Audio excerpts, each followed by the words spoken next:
I'm Anita Huberman, and I'm CEO of the Surrey Board of Trade. And we're going to start right on time. I know we have some that are going to join us very shortly, but I wanted to welcome you to this morning's Digital Learning Lab. And you're joining the Surrey Board of Trade, Surrey City Building Business Organization, where we support business and bring business into the city. I also wanted to let you know that we are here for you during this very uncertain economic time. The Surrey Board of Trade is the only business organization within Canada that has a rapid response business center. So that means we are providing digital, human, and research support for a very diversified industry base right here in Surrey.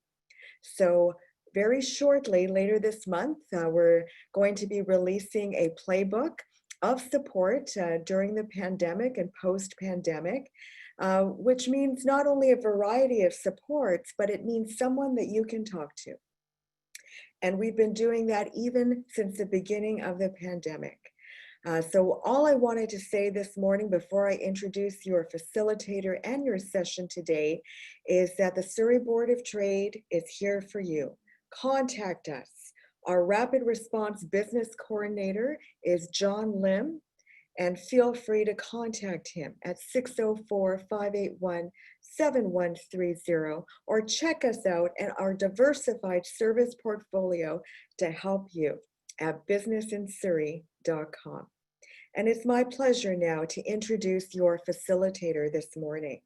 John Glennon is an accomplished salesperson and manager with over 25 years of sales management experience. Beginning in sales in 1990, as a sales rep, he progressed to being a territory manager, a sales manager, a division manager, a national sales manager, and on he went.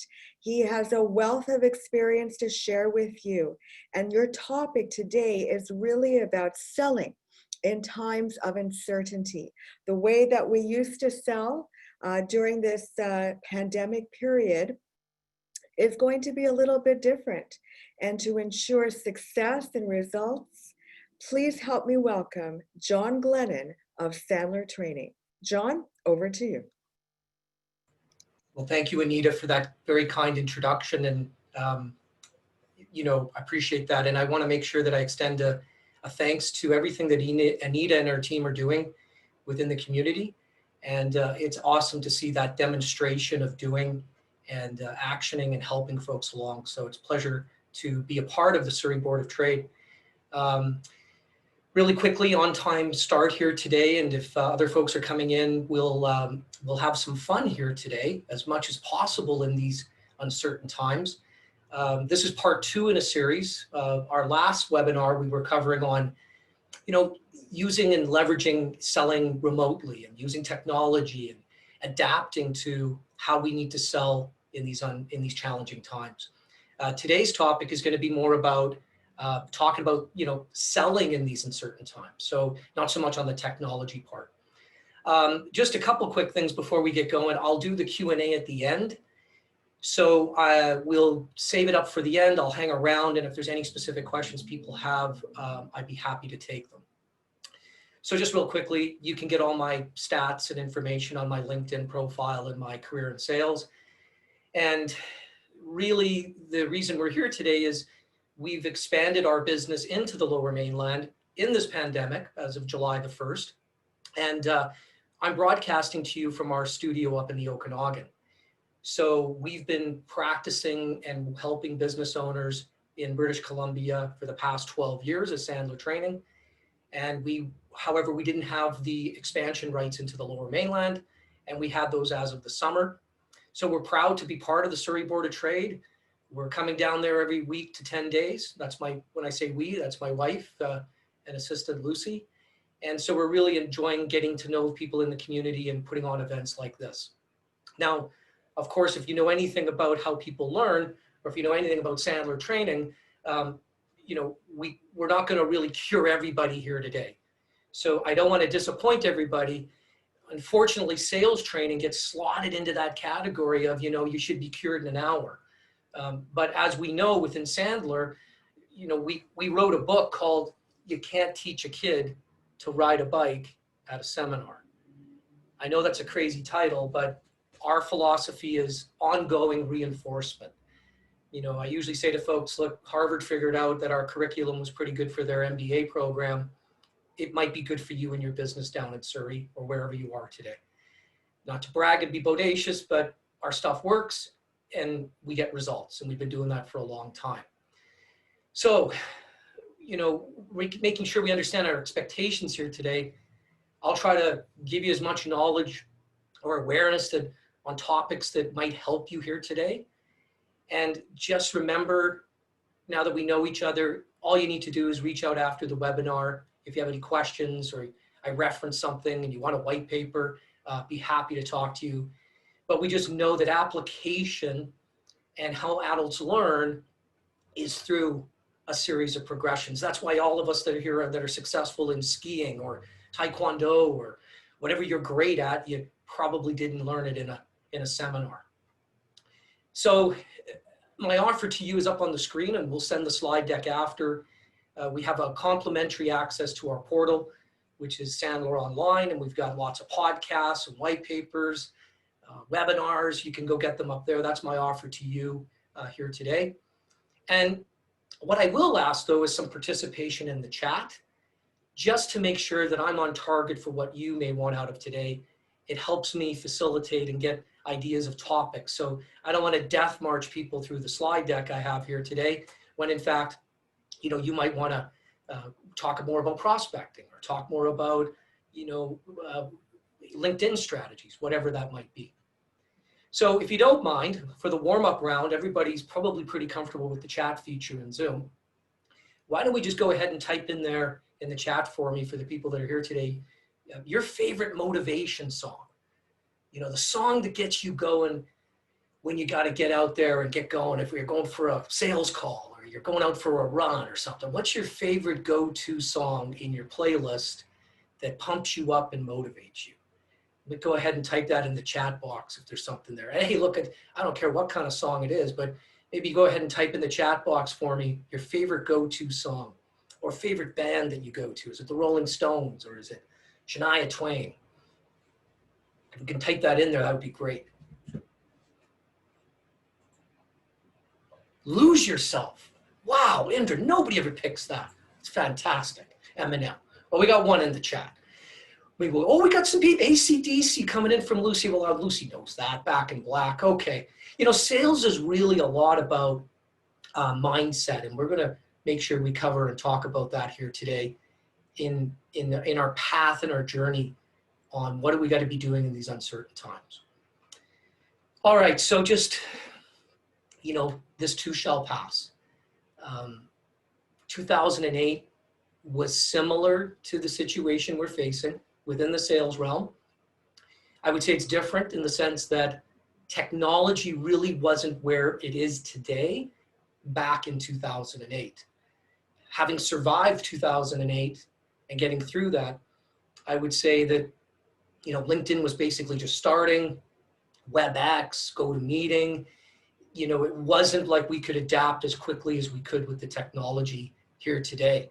So I would just suggest to everybody that the technology, if you're not adapting and using it, you really need to put some emphasis into that, because perhaps going to see people, having lunch meetings, that may be not in favor with your audience and the people that you're working with.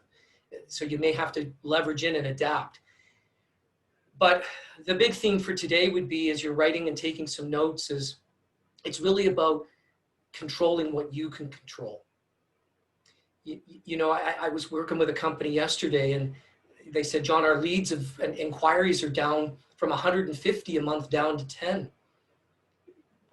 But hoping and praying that might come back isn't really a great strategy. So the theme for today, if you're taking notes, is, controlling what you can control in these adverse times. Okay, with that, in the chat, if you don't mind, how is your current sales momentum? Is it good? Is it average? Is it great? We're all amongst friends here. Are you getting through and it's kind of average? Hey, it's pretty good. Or you know what, we're doing great. We're doing great. I mean, we're an IT company or we're a technology company. If you don't mind in the chat, how is your sales momentum today? Is it good? Is it great? Is it average?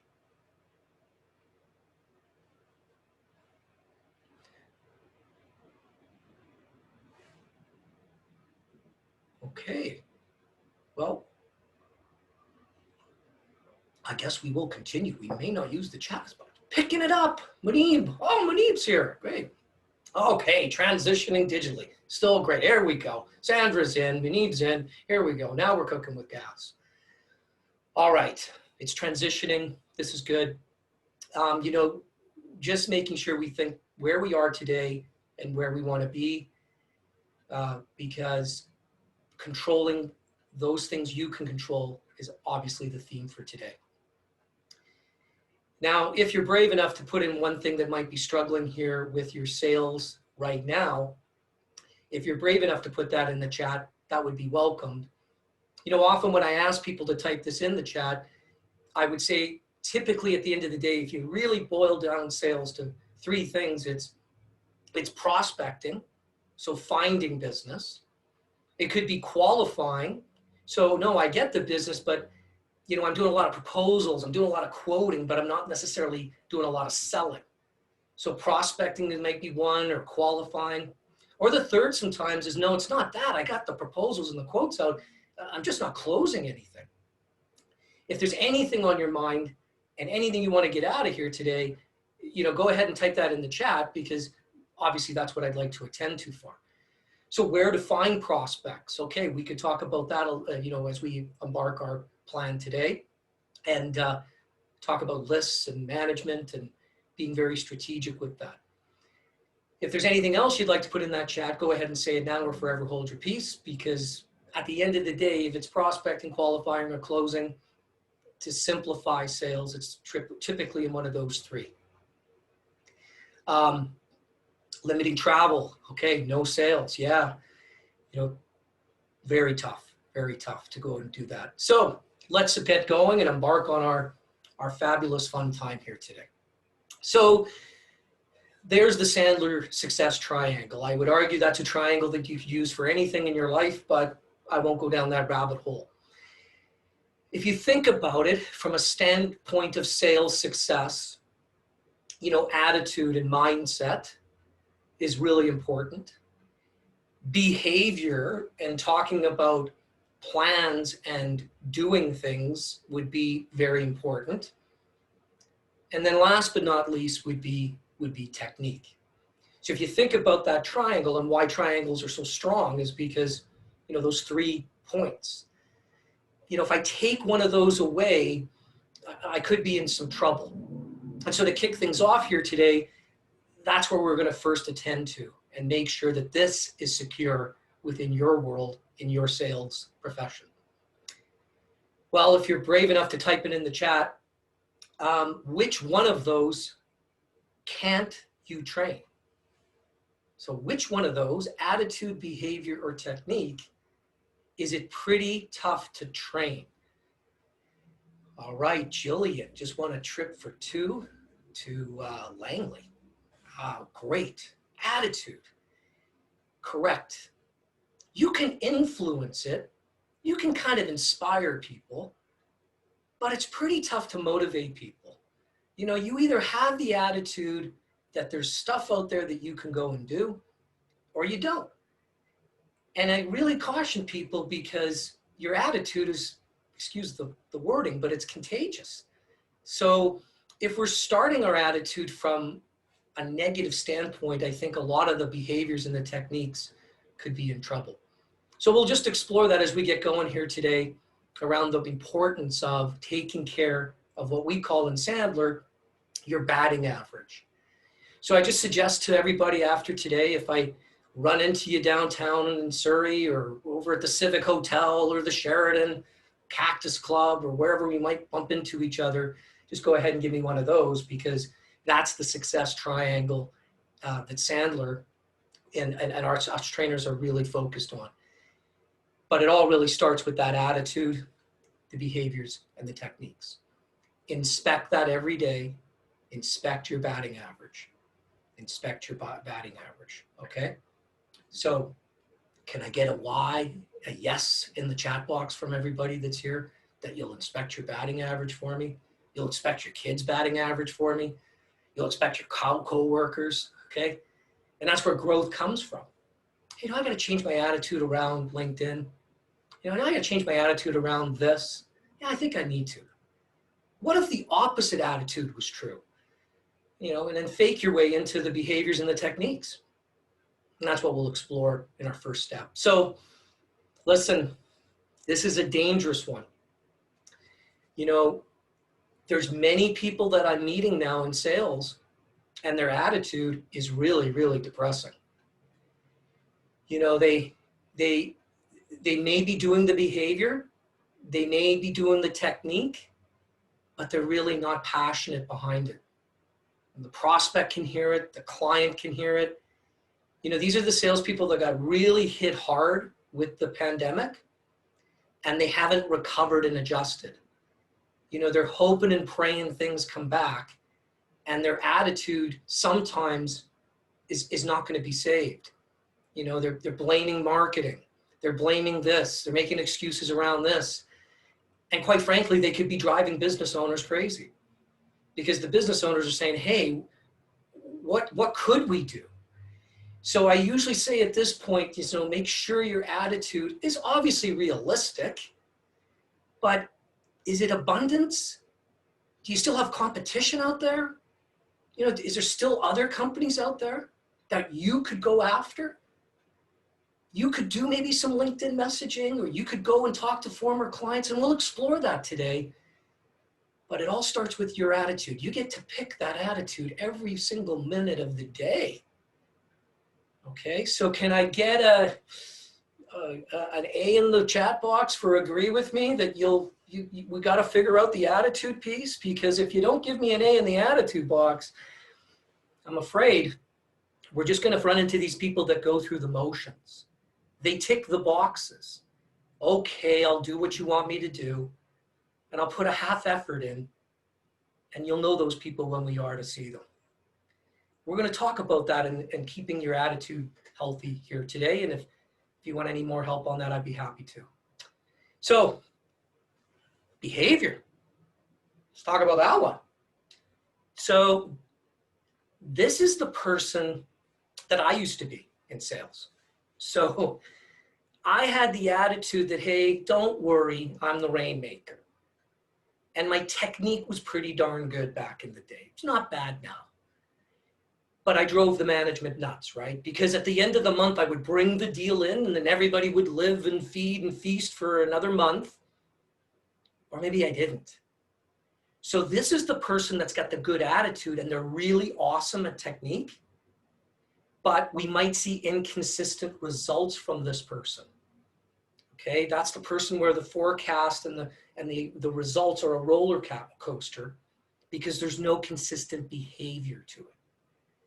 Okay, so you might run into one of those kind of salespeople. There might be some of you here today. I got it. Hot shot salesperson. Don't worry, boss, I got it.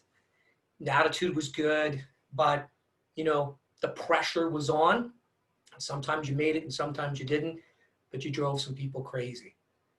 So can I get a B in the chat box that we understand the importance of behavior, that you can't just get away with the rainmaker attitude? Okay, and last but not least is the person that works too hard.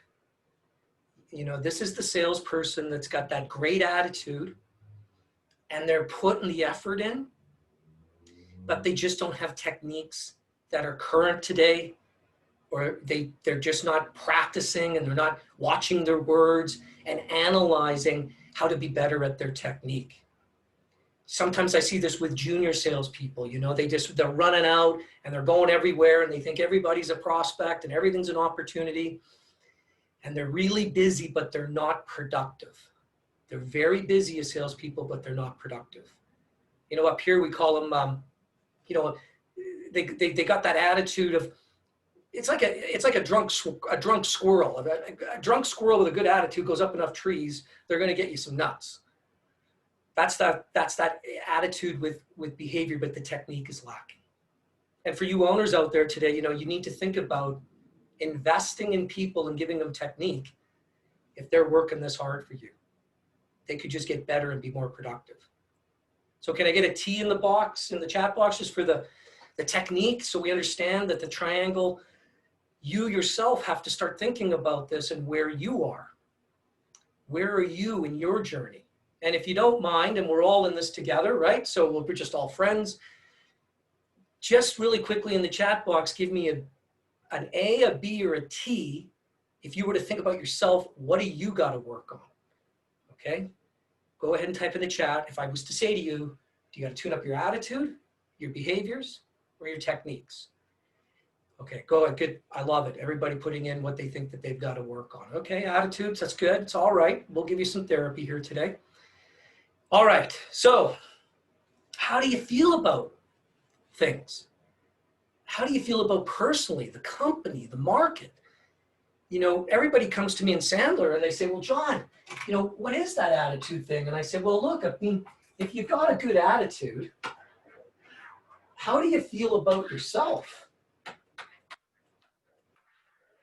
How do you feel about yourself? That's a huge piece, folks. Personally, how do you feel about yourself? And then, how do you feel about the company or the organization that you work with? And that's going to be pretty important. Do you like the company? Do you believe in the company? And then how do you feel about the market opportunity? So if you do me a favor and write that down, that's the attitude triangle. And it's really important because a lot of your friends think sales is basically hanging out at the Cactus Club most days. David Sandler, our founder, said sales is a Broadway play put on by a psychiatrist. I'll repeat, a Broadway play put on by a psychiatrist. 1 minute we're winning, next minute we're losing. We got a deal, we lost a customer. It isn't just hanging out at Earl's all day. Put an A in the chat box if you agree with me that attitude is really important to go out and seize the day and win the day, especially in sales. But you're going to have to work on this to make sure you're taking inventory. It's that whole thing of the self-fulfilling prophecy, right? You've seen this in people in your life, not just in sales. Change the belief, support it with different actions, and we'll typically see different results. I was working with a cold call business development company in Kelowna, and the sales team was complaining about the list.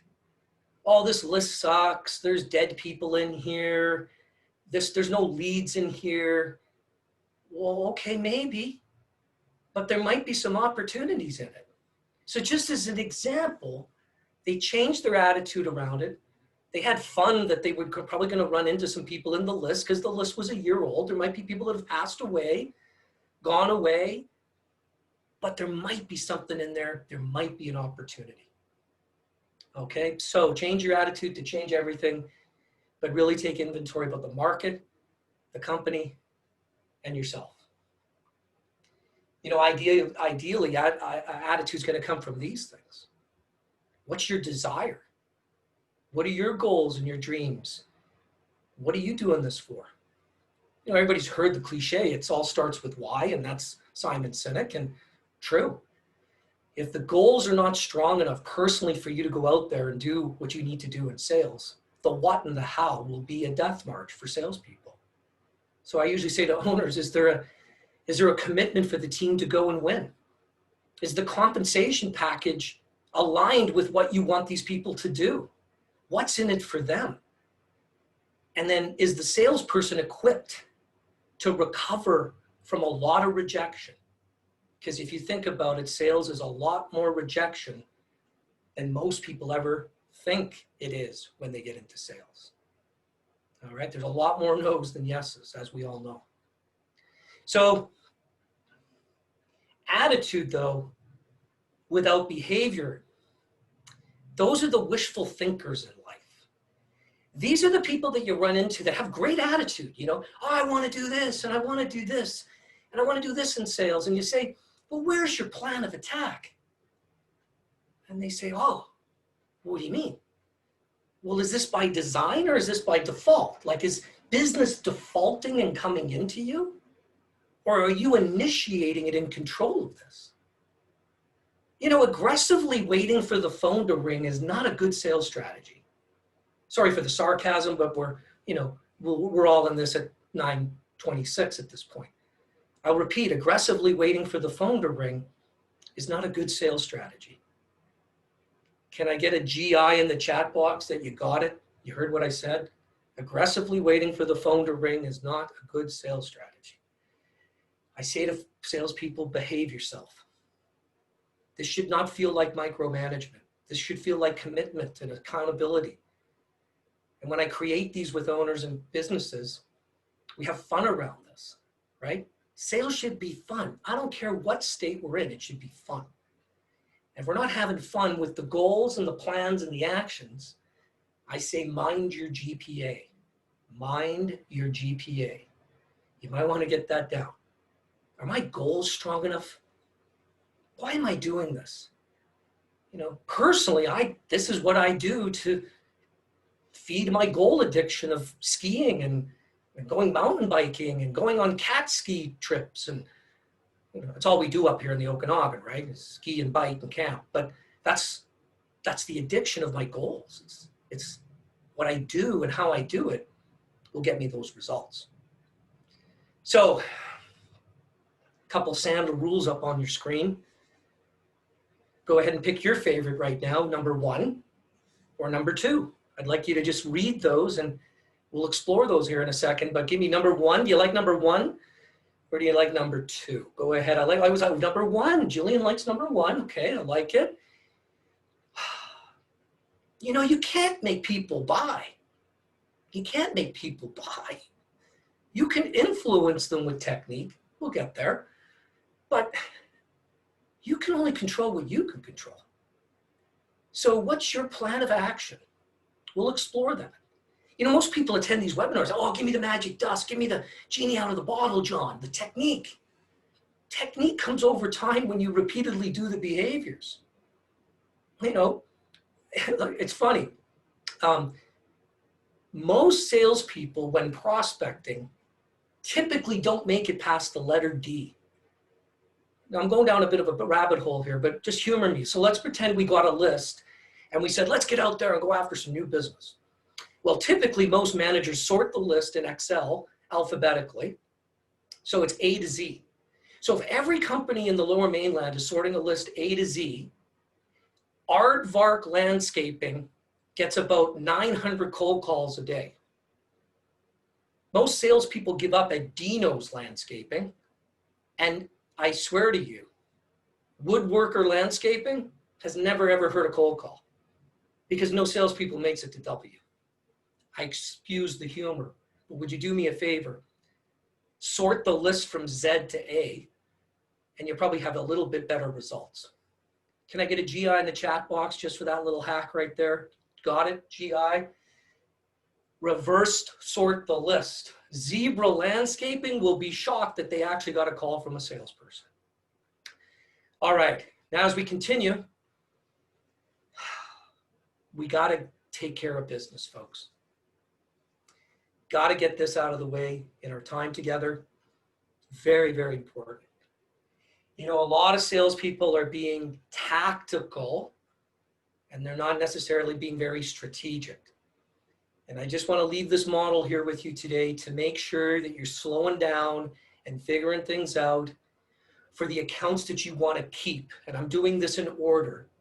Accounts that you want to keep are accounts that are currently doing business with you and you have full wallet share. They can't buy anything more from you. They are the keep accounts. So they only get to go in that box. I'll repeat, if they buy everything from you. There's nothing more you can sell them. Can I get a GI in the chat box? We got it, because I can't go to the next letter unless you got it. So they full command of wallet share. Next. The expand accounts. Who are clients that you have or customers today that they buy from you, but They're not buying everything from you. By the way, some salespeople don't even ask for those additional opportunities.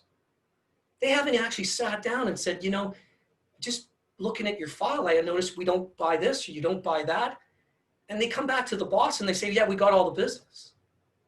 So when you do this exercise, look for those expansion opportunities, especially in these times, because right under your nose could be additional opportunities. Now, if the client says, listen, I'm not interested, I don't want that, that's okay. They can go into the keep box.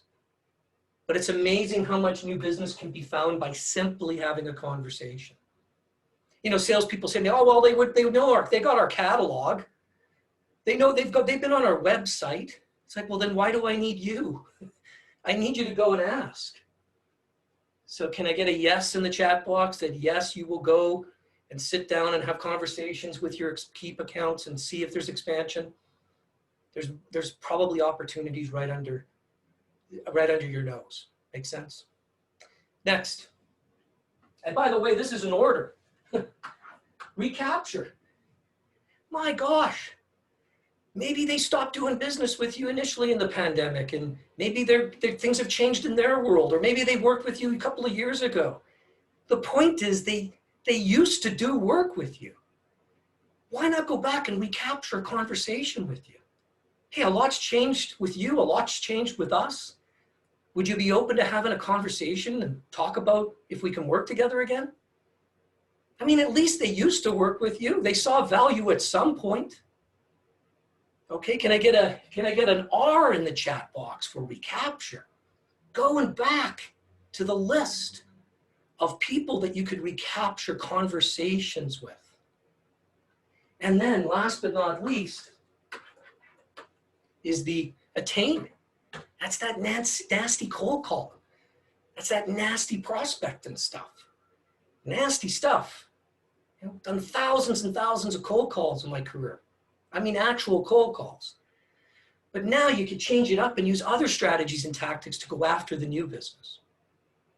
So I would challenge you here today to make sure you take care of your business and really start to put logos and company names under each, and do that with your sales team or yourself to go out there, because you're going to need different techniques and behavioral plans to support that KARE plan. Now do me a favor, and if you don't mind, in the letter, in the chat box, just give me a letter that, from that little conversation around KARE, which letter needs your attention? K, A, R, or E? Where are you going to put your effort in the chat box? That would really help me out. Which one needs your attention? Manib's giving me the A. Okay, he's going after the nasty stuff. That's the tougher prospecting new business stuff. And there's a lot of companies out there that are, those startups where they've got to do that nasty acquire or attain strategies, which we would typically call prospecting. All right, turning the corner. I think what you need to think about is, what is a result now? Selling in these uncertain times, sometimes we're winning, but we think we're losing.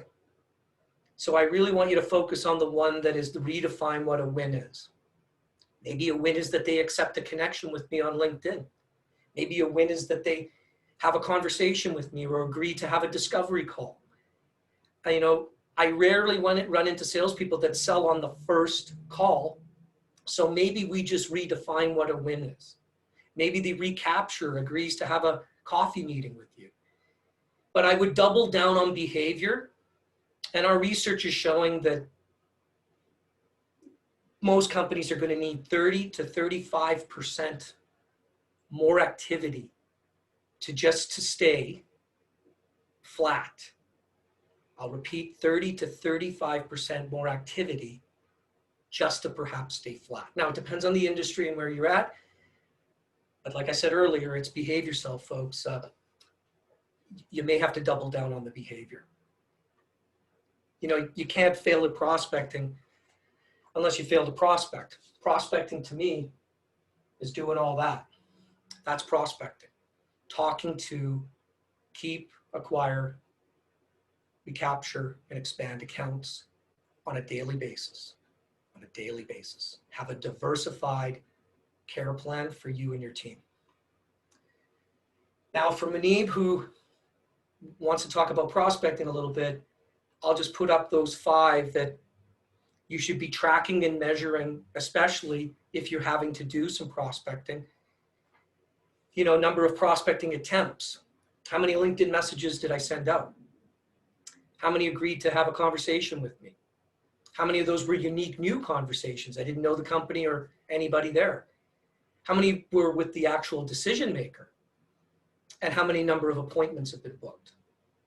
So remember, that would be your prospecting plan, and owners and salespeople should be tracking these, because the technique and how we say things and what we say can be analyzed and can be improved based on the metrics or the dashboard to the prospecting activities. You know, it's funny, when the economy is booming, tracking and measuring a lot of things seems to have gone away. It's like what's old is new again. And tracking and measuring this stuff forensically, you should be doing it all economic times, but we tend to get away from this in strong economic times because there might be more business coming in passively and we didn't have to go out and get it. So a yes or a Y in the chat box that yes, you've got it and you understand the prospecting metrics. Track and measure your data. Track and measure your data and help you with that.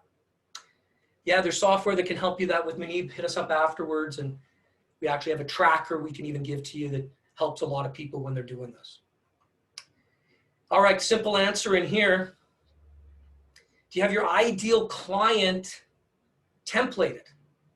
Who ideally do you want to work with? Who is your ideal client that you want to work with? If you don't have that templated, I would strongly suggest you do that. And this is a good little exercise you can do to really hone in on. And why I say do this, your ideal client might have changed since COVID. So if we're going to have to go out there and prospect, wouldn't I really want to know who an ideal client would be for me?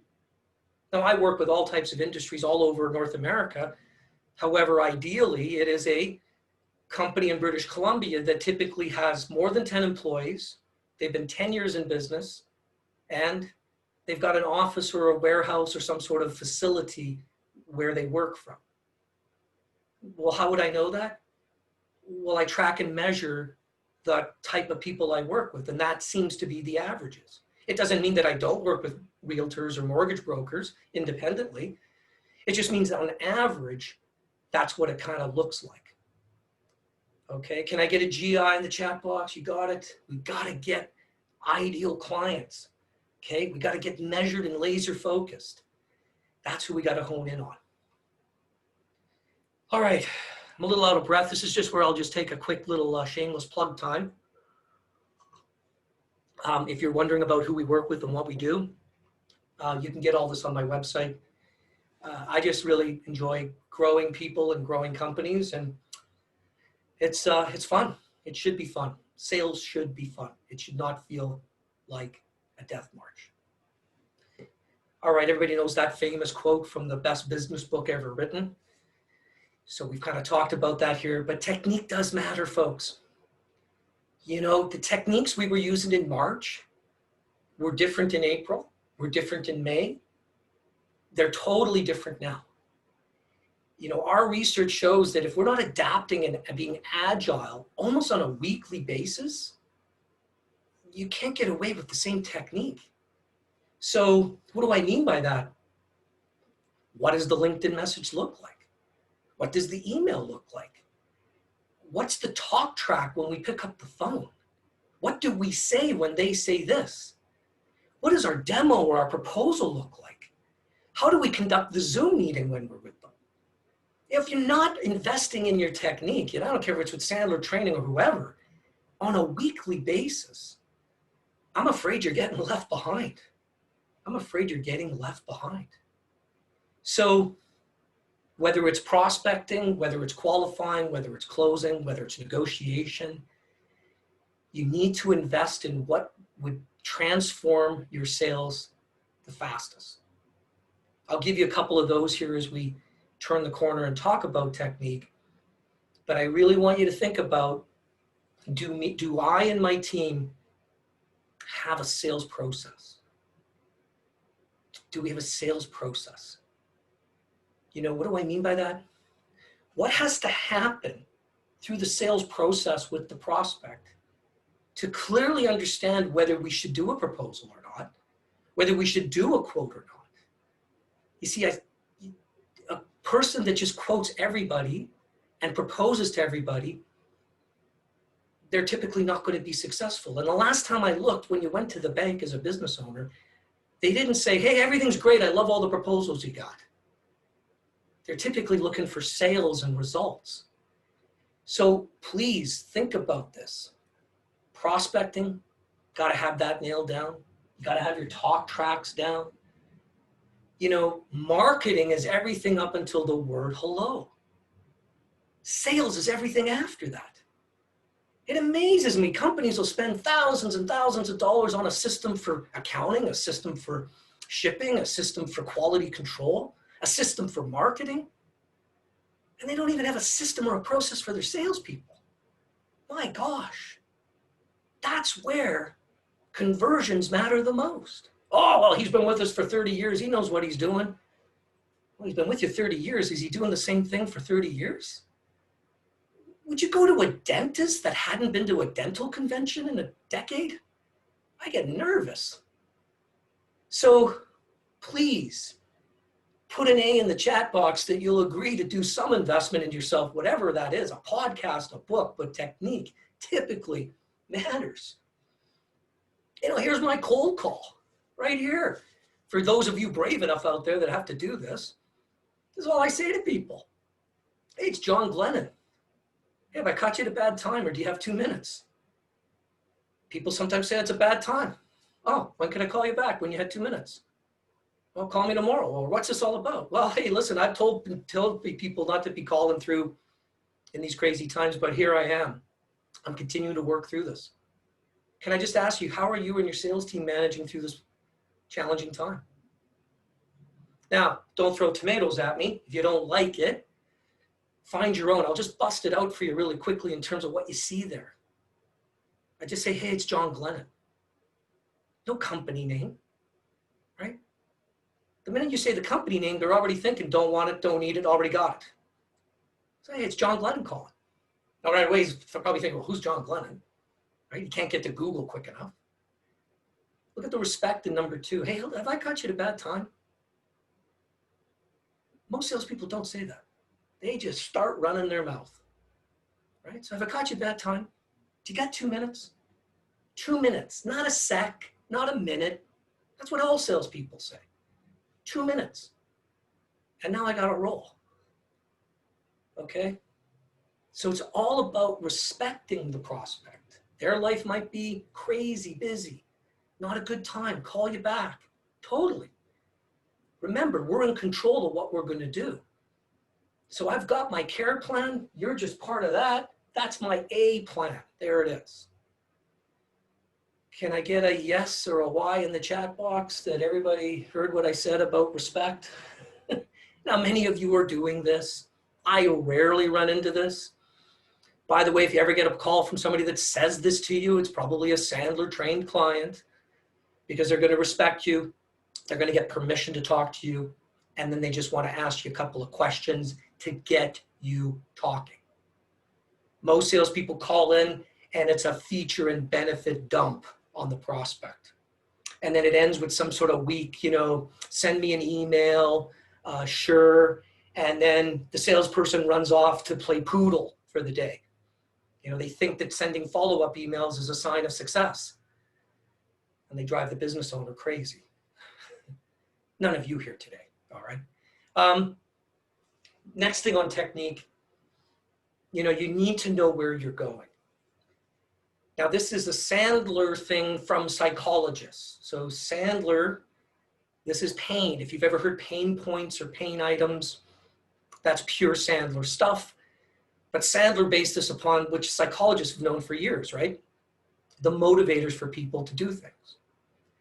So it's astonishing to me when people sell, they're so excited to tell things, they're reluctant to ask things.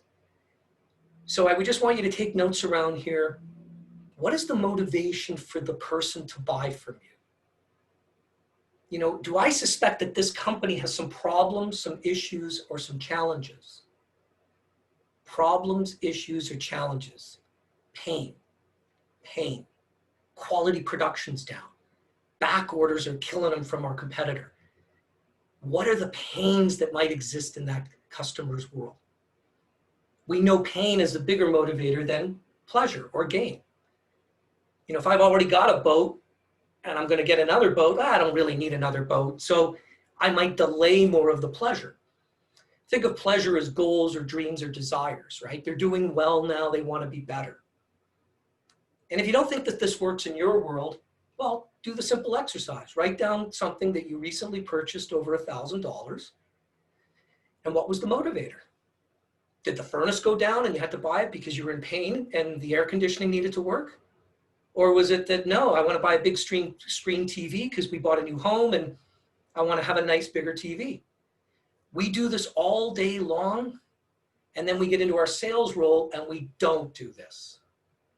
Okay, can I get a P and a P in the chat box for pain and pleasure? A P and a P. Pain and pleasure. You need to get good at finding what are the motivators for people to want to do business with you. People buy emotionally. They justify things intellectually. People buy emotionally. They make decisions intellectually. You start on price, you die on price. I'll repeat, you start on price, you die on price.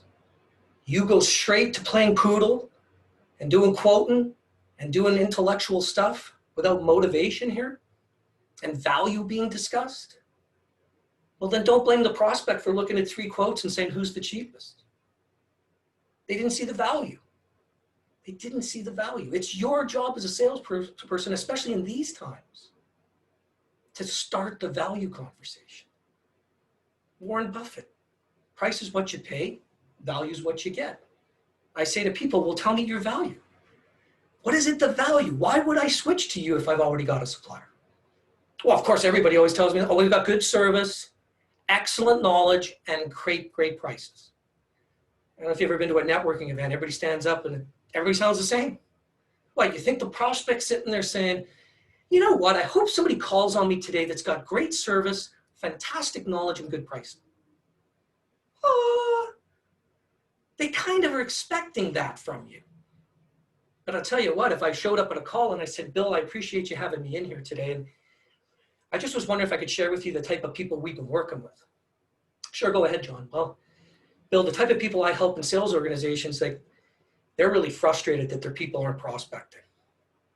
Other owners tell me that the pipeline is so blocked up, they don't know what deal's going to close or not in that pipeline. They're scared to death that they're going to make payroll. And the third type is like their salespeople are professional visitors and they can't close anything. Now, Bill, I don't know you for what's on your mind here today. Any of those 3 worth talking about here today, Bill, when you look at your sales team?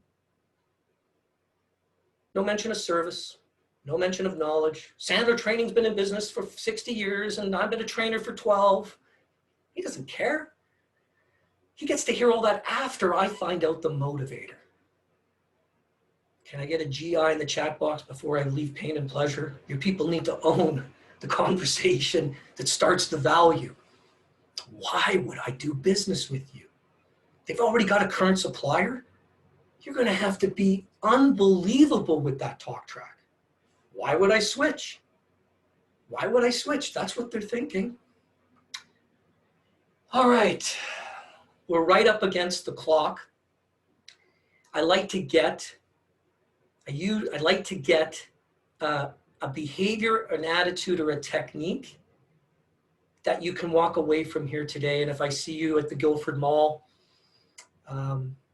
you'll walk over to me and you'll say, John, yeah, the triangle. go ahead, just go in there and give me one of the three. Is it an attitude piece that you took away from today? Is it a behavior piece? Or was it a little bit on the technique piece around care? Maybe around some of the stuff I gave you there. From Jillian. Thanks, Jillian. Technique, okay. Thanks, folks. Talk tracks. We got to get talk track. GPA from Gregory. Thanks, Gregory. GPA, goals, plans, and actions. I'll hang around in a minute. I just wanted to make sure if you're, listen, I talk a lot about LinkedIn. Sandler Corporate, we train LinkedIn. We train the company. And LinkedIn trains us on best practices on using LinkedIn. If you want the ebook, contact us. It's a great way to prospect. If you're not using LinkedIn and you sell business to business, you're being left behind. Why are we making nasty cold calls when we could start to warm up the audience with some great LinkedIn strategies? So if you want that ebook, hit us up. We'll send it to you after today's webinar. Once again, there's the offer on the 12 months subscription to Sandler Online. Invest in yourself, get your team signed up, just start taking knowledge on a daily basis. You know, you can listen to Lady Gaga for the 400th time driving into work, or you maybe could put in a podcast and get some good stuff for the day. Your choice, right? Do you really need to hear Poker Face for the 400th time, or could you put in a podcast? Hey, if you want to crash a class, we actually do this on a regular basis with our paying students from all over North America. You're more than welcome to come in, just RSVP with Lucy or myself, and we'd have you in a live class with us. And lots of workshops all the time coming up. It's all on our website. And like I said at the beginning, if there was anything here today that would provoke another conversation or a meeting with you, I'll be back down in the Lower Mainland October 19th to 23rd. The calendar's filling up, which is a good thing, from people like you that have said, hey, I'd like to talk to you further about some of this stuff. I won't hunt or stalk you after today. It's entirely up to you if you want. And with that, we're right up against the clock, and I think Heather's put in some stuff. If there's any questions that you want to type into the chat, I'll hang around here till just around on the hour. And then I got to get into my KARE plan, and I got to make some recapture calls from 10:15 to 11 today. So I'll be doing my recapture calls. With that, I'll turn it back over to Heather. If there's any questions, I'll take them now. And thank you for attending. I don't see any questions as of right now, but while we're waiting, I'll let everyone know that we have a full suite of more digital impact learning labs coming up over the next few weeks. As well as this afternoon, we have a networking at noon, and we'll host those every 2 weeks. So some virtual networking for everyone to reconnect or maybe expand your client base. And this afternoon, even further into this evening, we are hosting the Surrey All Candidates debate ahead of the election that's coming up on October 24th. So just a reminder for everyone there. I see a question here. John, any specific tips for associations if you are selling intangible goods, sponsorships, or memberships? Yeah, is that from Surjit? Yes. Yes. Yeah, so we do a lot of work with groups like that, selling memberships and tangible stuff. Is there anything specifically you wanted to know about that? Is it a prospecting or a qualifying piece? Maybe just expand on that if you don't mind in the chat. Like, is it the conversation or the dial? Or is it more about the value? Because if it's selling the value of the membership or the sponsorship, that's very critical for people to be thinking about that. Just more in general, yeah, the value side is tough because now people are questioning, well, are we having networking events or are we going to get together live? Like, why am I buying this membership? So you're going to have to really think about what is the motivator for the person that you're calling on there and getting back to those pain points. So are they doing well, and being a sponsor would be something that would be pleasurable for them to build their brand, right? So think about sponsorships typically are more like pleasure related, okay? And manage the expectation of the people that are looking to buy a membership or buy a sponsorship. Because remember, some people are doing really well right now and they'd love to be out there branding and being more pleasure focused than you having to justify the value of the membership. Hope that answers your question, Surjit, but you really got to focus on the value conversation.